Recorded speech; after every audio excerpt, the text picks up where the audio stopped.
My son banned me from his wedding, but brazenly sent me a bill for $80,000 to pay for his lavish party and honeymoon in Hawaii. He even added, "Thank me for letting you contribute." I just smiled, feeling my anger turned into cold determination. His dream of a rich and perfect wedding would become a nightmare. I sat at my kitchen table in the quiet of my Lexington home, the October afternoon light filtering through the faded curtains.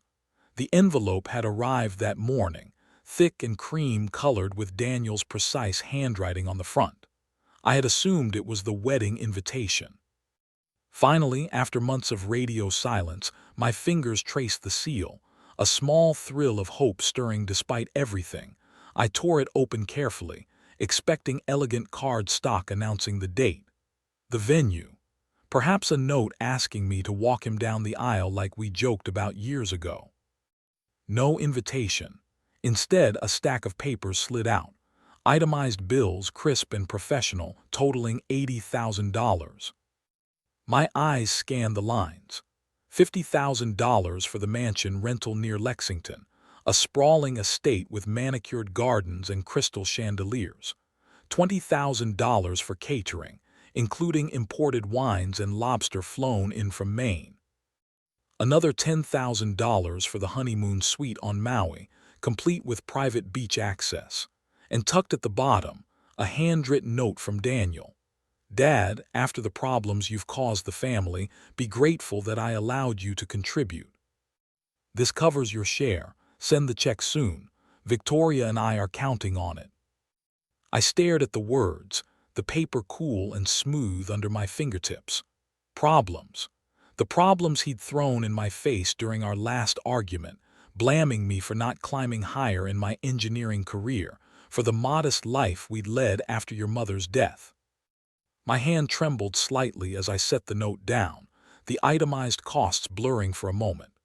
Nearby on the table sat a framed photo of young Daniel, gap-toothed and grinning from a little league game, his tiny hand in mine. How had that boy turned into this man, demanding money like I was an ATM, banning me from his wedding because I didn't fit his polished image? Shock hit first, a cold wave that made my chest tighten. I crumpled the note in my fist, the paper crackling like dry leaves, but then I smoothed it out again, laying it flat. No, I wouldn't let anger consume me blindly. I pushed back from the table, standing up slowly, my knees protesting the movement. The kitchen felt smaller, the walls closing in with memories of family dinners long gone. I walked to the sink, splashing water on my face, but it didn't wash away the sting. Daniel thought he could erase me from his life while dipping into my savings, the nest egg I'd built through years of overtime, scrimping after losing Alina to cancer in 2015. He'd called me once after her funeral, voice clipped. "You should have done more, Dad, for all of us."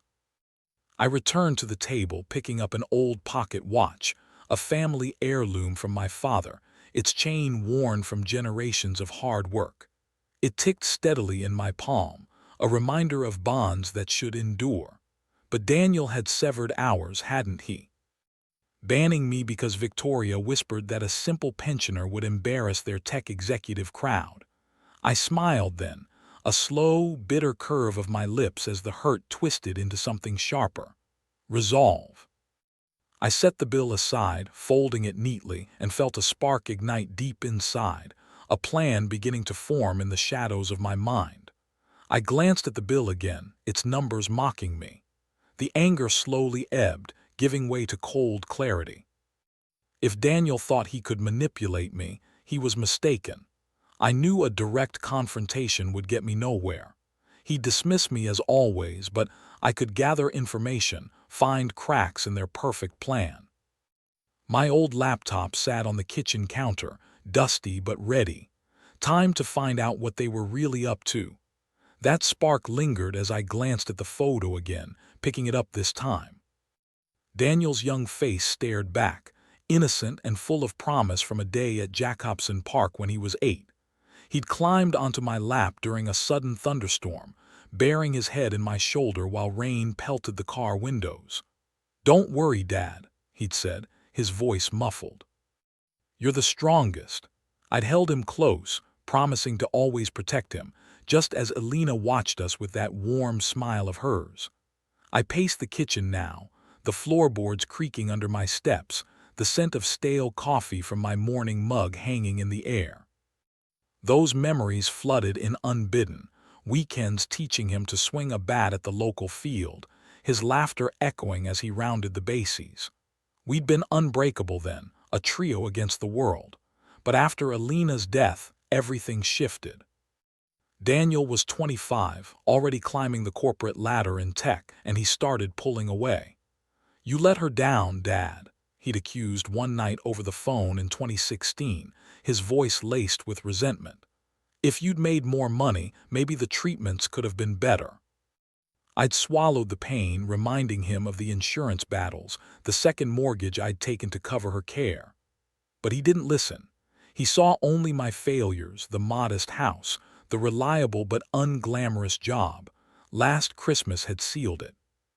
I'd driven to their sleek apartment in downtown Lexington, arms full of homemade tamales like Alina used to make. Victoria had barely glanced up from her phone, whispering something to Daniel that made him smirk. "Dad, we're going vegan now," he'd said dismissively. "And honestly, you showing up unannounced, it's awkward." I'd left early. The drive home a blur of street lights feeling like a relic in their shiny world.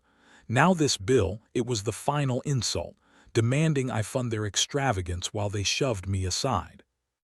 My fists clenched at my sides as I stopped by the window, watching leaves skitter across the yard. The anger built, a steady burn replacing the nostalgia. How dare he treat me like a burden, then expect gratitude for allowing me to pay? I wasn't the victim here. Not anymore. I'd raised him alone after Alina, sacrificed vacations and comforts to give him a start, and Victoria, with her designer bags and social media boasts, enabling his greed. No, this betrayal demanded consequences. I vowed then, silently but fiercely, to turn their perfect day into a lesson they'd never forget. Rain began to patter against the glass, mirroring the storm inside me, and I turned away, my resolve hardening like steel. A momentary doubt flickered. Was I too old for this fight? But I pushed it aside. Justice wasn't about age. It was about dignity. With that thought, I reached for my laptop on the counter, the cool metal grounding me as I prepared to dig deeper. The laptop hummed to life in the dimming light of the room, its screen casting a blue glow across the cluttered table. I settled into the chair, the rain now a steady drum outside, and opened the browser with purposeful clicks. Daniel's social media profiles were private, but Victoria's wasn't. She loved flaunting their life. I scrolled through her posts, each one a stab. "Can't wait for our dream wedding at the Ashford estate. Blessed trust luxury living." The date jumped out. November 15th, 2024, just weeks away. Photos showed the mansion, its grand ballroom decked in mock setups, chandeliers sparkling like diamonds. I sipped from a glass of the cheap red wine I'd been saving, its bitter tang sharpening my focus. Action spoke louder now, no more wallowing. I jotted notes on a pad. Venue, Ashford Estate, 50K rental. Caterer, elite events boasting farm totable for 200 guests. Photographer, some high-end pro named Leah Voss. Her portfolio linked in Victoria's comments. Gorgeous shots incoming, Victoria had captioned with heart emojis. Internal debates raged in my mind. Should I confront him directly? No, that would give him the satisfaction of dismissal. Better to undermine from the shadows, make him feel the loss of control he so feared. Tab after tab opened. Wedding planner Mark Brennan's site, his bio touting seamless events for discerning clients. A mutual contact on LinkedIn confirmed he was handling it. An old colleague of Daniel had liked a post about the booking. Honeymoon details trickled in from a travel agency's promo. Maui Resort, overwater bungalow, all funded by that bill they'd sent me. My anger flared anew at a video. Victoria shared her trying on a gown, Daniel grinning beside her. Daddy's paying for the party. Indirectly, she joked in the comments, a winking emoji following. Indirectly, the audacity fueled me. I cross-referenced vendors, building a list, florist, DJ, even the limo service. The extravagance was staggering, far beyond what Daniel's salary could cover without my contribution. A hesitation crept in. Was this revenge too far? Risking what little family tie remained. But then I recalled his note again, that condescending privilege, and the doubt vanished. This was about self-worth, teaching him that greed had repercussions. My hand steadied on the keyboard as I found Mark Brennan's contact number, the planner at the heart of it all. With a deep breath, I decided time to make the call, to start unraveling their perfect tapestry, thread by thread. I picked up my phone, fingers hovering over the dial pad. The phone rang twice before a polished voice answered, smooth as polished marble. Mark Brennan Events. This is Mark speaking. How can I make your day extraordinary? I leaned against the kitchen counter, the receiver cool against my ear, steadying my breath. Hello, Mark. This is Robert Taus.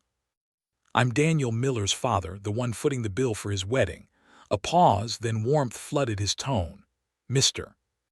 Torres, Daniel mentioned you'd be calling to finalize payments. We're thrilled you're contributing to such a special event.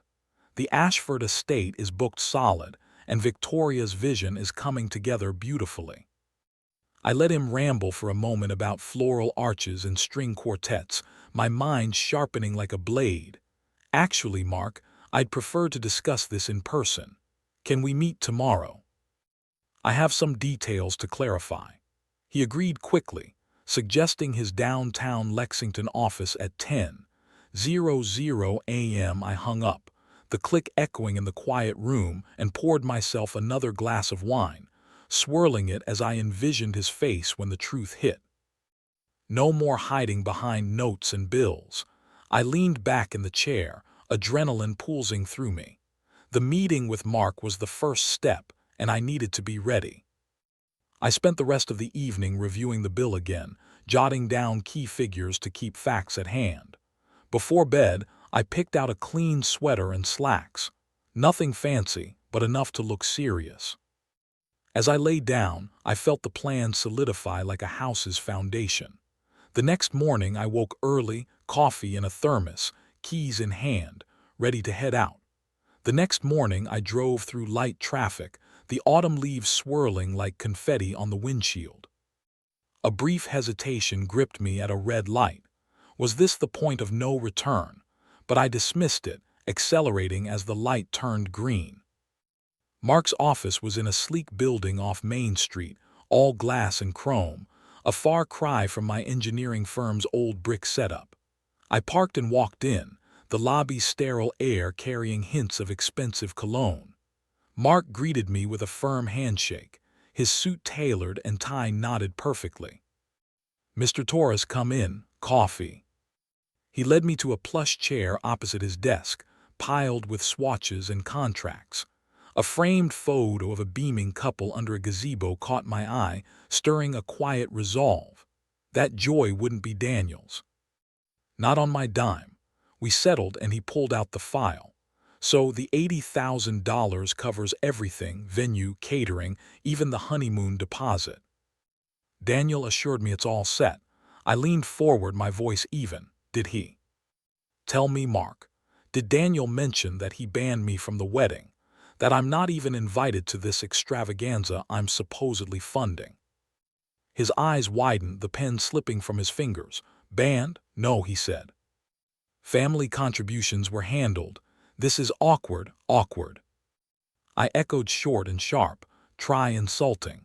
He sent me the bill with a note saying I should be grateful. After raising him alone, after everything, Mark shifted, rubbing his temple. I don't know what to say. The contracts are signed, but without full payment, we can't proceed. Deposits are non-refundable, but the balance exactly, I cut in. Inform Daniel the wedding halts until he talks to me directly. No funds from me, and if he pushes, remind him how fragile plans can be. He nodded slowly, stunned. I'll call him today. This changes things. As I stood to leave, I overheard him mutter under his breath, "That arrogant kid." It fueled me, a first taste of the chaos brewing. I stepped out into the crisp air, the door clicking shut behind me, and felt the ripples spread like a stone skipped across still water. Standing on the sidewalk, I felt a surge of strength, but knew I couldn't go far alone. Mark was just the start. Daniel wouldn't back down easily, and I needed eyes and ears I could trust.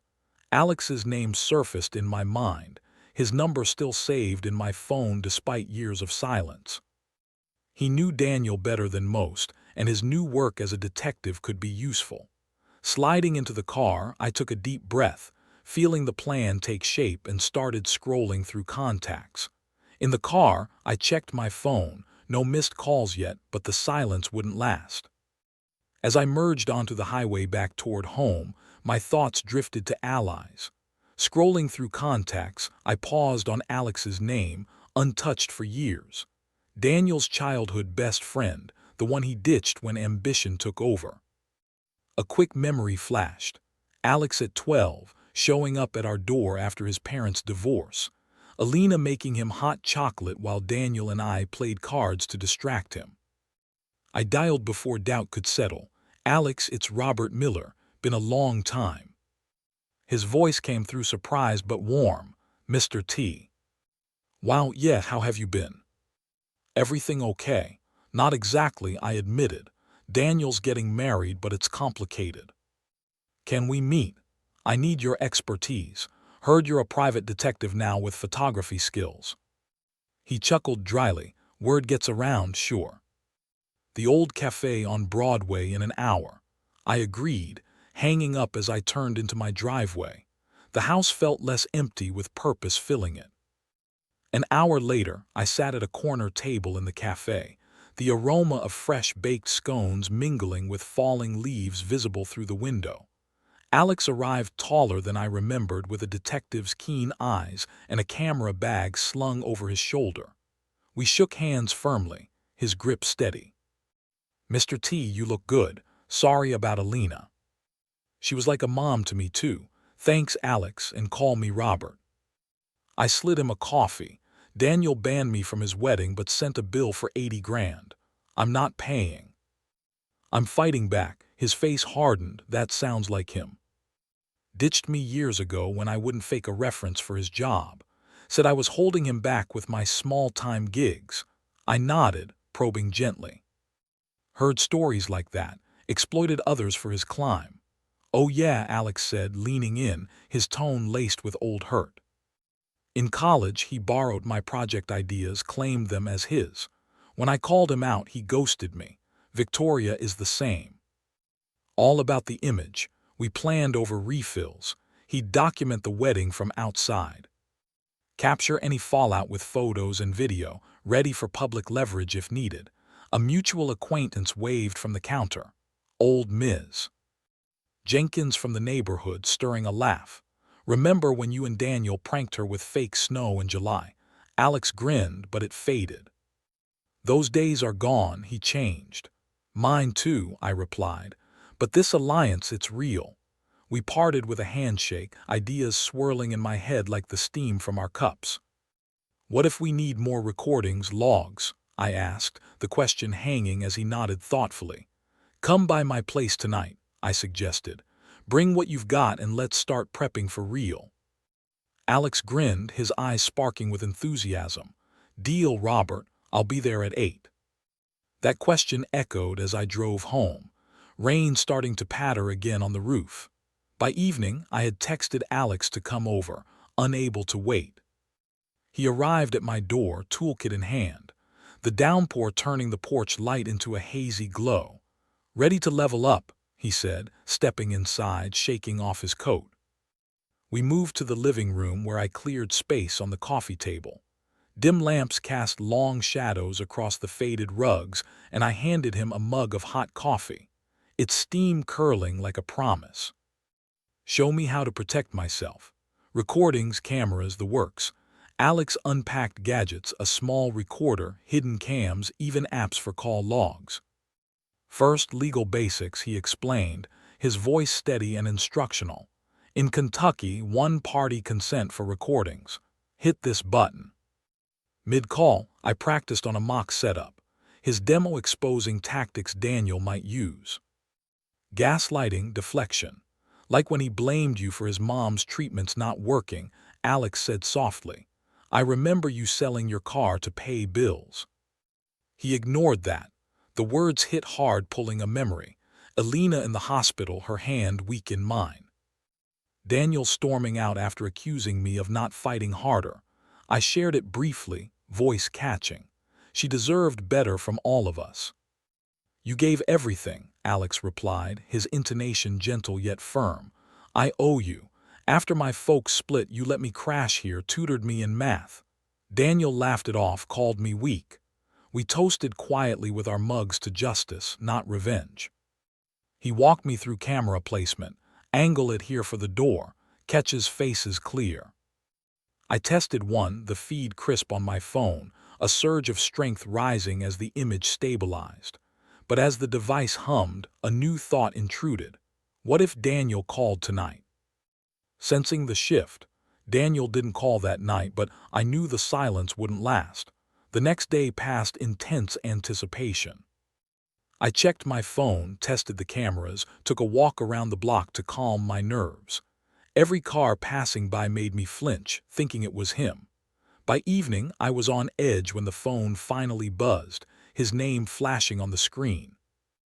The device hummed softly in my palm, its green light steady, when my phone buzzed on the table, slicing through the evening quiet like a knife. I was midway through brewing tea, the kettle just starting to whistle, steam curling up in lazy wisps. The screen lit up Daniel. I let it ring, watching the vibration skitter the phone across the wood. A chill draft from the window echoing the tension knotting my gut. It went to voicemail, then buzzed again. Victoria this time. I ignored that too, pouring hot water over the tea egg, the aroma of chamomile grounding me as I recalled Alex's advice. Record everything. Their words will be your ammunition. A few days had passed since our session, filled with quiet preparations, installing apps, testing angles in the house, even a walk around the neighborhood to clear my head. But now the storm was breaking, the notifications piled up, 3 voicemails, texts flashing urgent. I sat at the kitchen table, the dim overhead light casting shadows on the walls, and played the first one, finger hovering before pressing. "Dad, it's Daniel. There's a misunderstanding with the payments." The planner called, said, "You pulled out. Call me right away. We need to sort this." His voice started at composed, but an edge crept in like gravel underfoot. I replayed it, nodding, the panic bubbling beneath, misunderstanding, as if his bill and ban were accidents. The second, "Robert, Victoria here. Daniel's upset.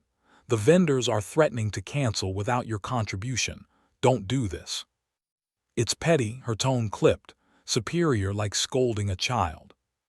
Petty, the word stung, but I smiled faintly, sipping my tea. Alex had warned of this. Desperation masked as accusation. The third voicemail came from Daniel again, urgency ramping. "Dad, seriously, pick up. Everything's falling apart. You owe us this after everything." The pause hinted at old grudges, his breath heavy. I listened twice more, analyzing the rising pitch. They implied threats.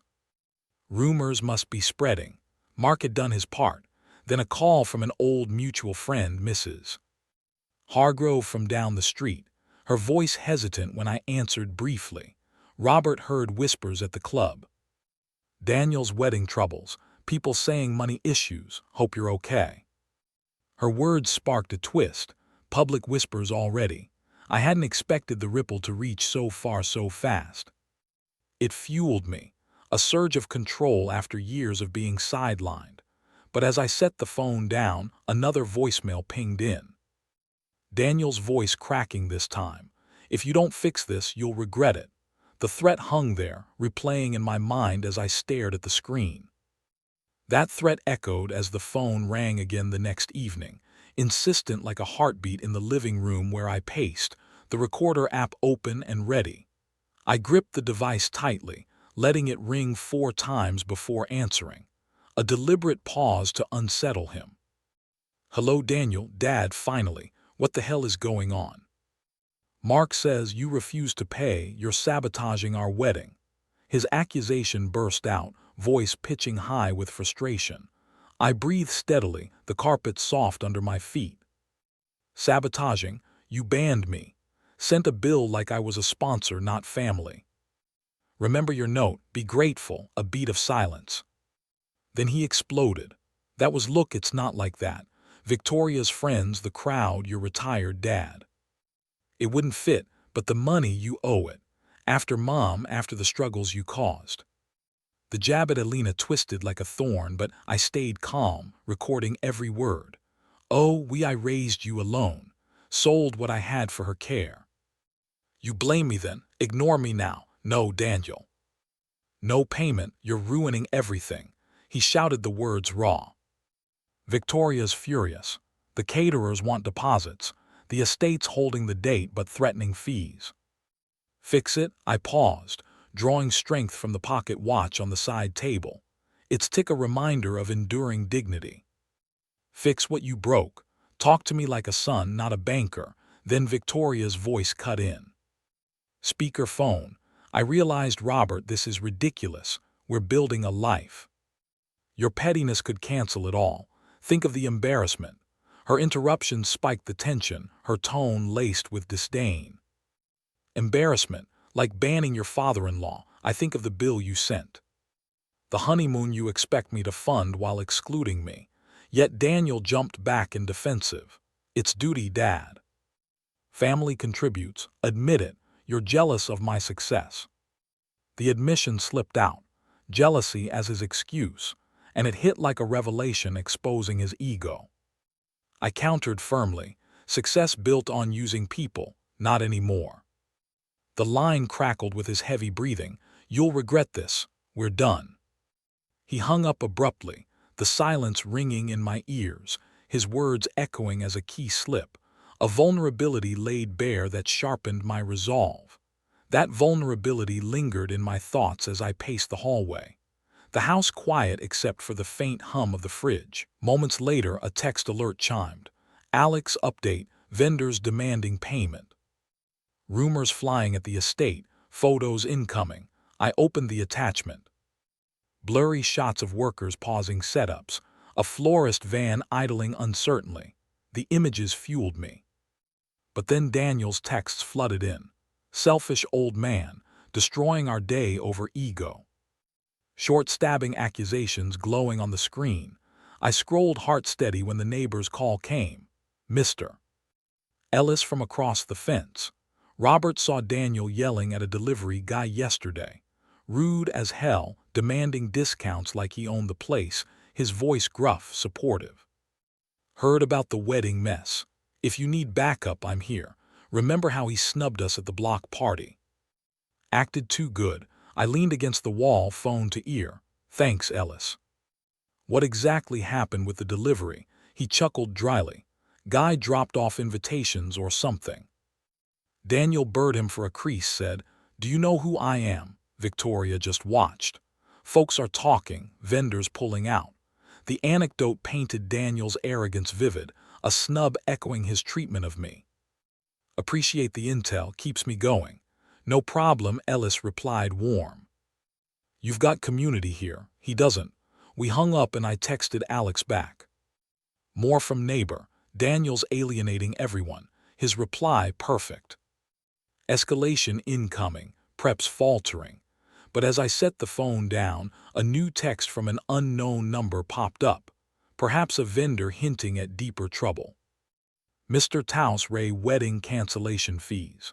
The words trailed, spiking a fresh wave of urgency as the ticking clock on the mantel seemed to count down to something inevitable.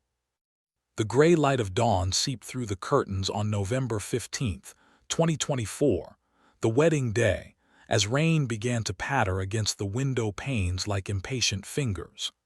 I'd woken early, the ticking clock from the night before still echoing in my ears, a reminder of the urgency building over the past week.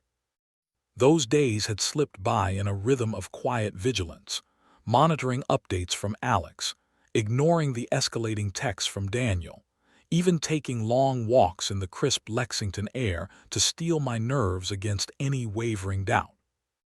Now, as I checked the weather app on my phone, forecasts of steady downpours mirrored the storm I'd orchestrated, a symbolic deluge washing away pretenses.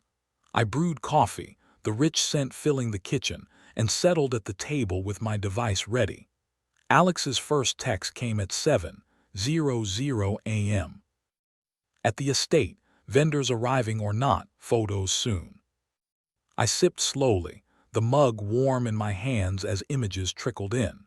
Florists unloading vans only to repack half the arrangements, their faces pinched in frustration under umbrellas. Deposit issues, one caption read. They're leaving. The chaos unfolded in real-time snippets, a caterer truck idling. Workers boxing up crates of untouched china and silverware. Rain slicking the driveway into a glossy mess.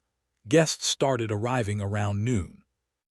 Alex's covert shots showing confused clusters under tents, umbrellas blooming like dark flowers. Overheard. Where's the setup? His message pinged. I ignored a flurry of calls from Daniel. The phone vibrating like a trapped bee on the table. Voicemails piled up. I played one, his voice frantic. Dad, send the money now. Everything's falling apart. The estate manager's threatening to shut it down. The desperation cracked through, a far cry from his earlier arrogance. More photos. The grand hall half-dressed, chairs scattered half-haphazardly, no sign of the string quartet. Then a shot that twisted something inside me. Victoria in her gown, expression crumpled, rain streaking the mansion windows behind her like tears. Doubt flickered briefly.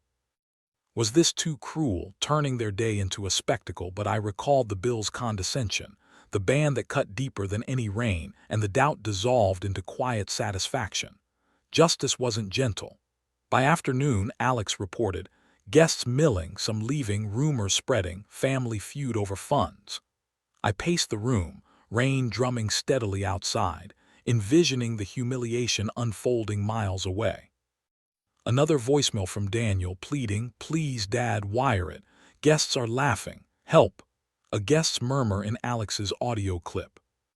This is a disaster. Poor planning. The downpour intensified, sheets of water blurring the yard as if nature itself amplified the reckoning. But then my phone rang again, Daniel's name flashing, his voice on the edge when it went to voicemail.